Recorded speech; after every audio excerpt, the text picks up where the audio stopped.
hiyo imetolewa na Comrade Shakira Muhija wakati alipokuwa akizungumza na vijana wa kampuni ya Ben Isa mara baada ya kukamilika kwa zoezi la usafi huko katika hospitali ya wilaya ya Micheweni. Amesema serikali imetoa fursa mbalimbali, hivyo ni vyema kwa vijana hao kuzitumia kwa kufanya shughuli mbalimbali za kijamii.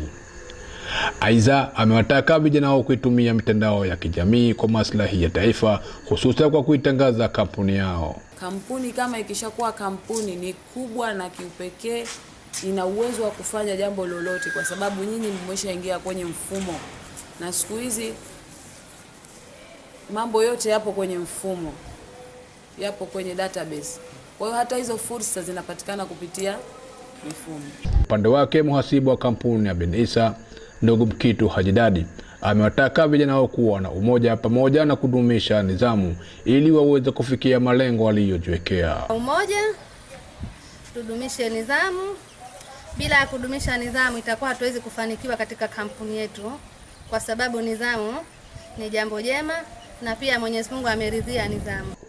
Akizungumza kwa niaba ya wananchi wa wilaya ya Micheweni, ndugu Ramadhan Shebu Juma ameshukuru kampuni ya Ben Isa kwa kuwa na uzalendo wa utoaji wa huduma mbalimbali ikiwemo usafi.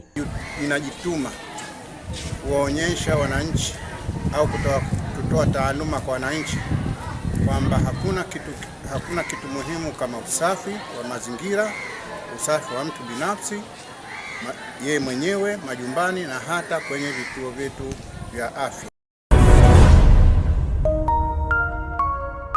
Usisahau kusubscribe, like na kucomment.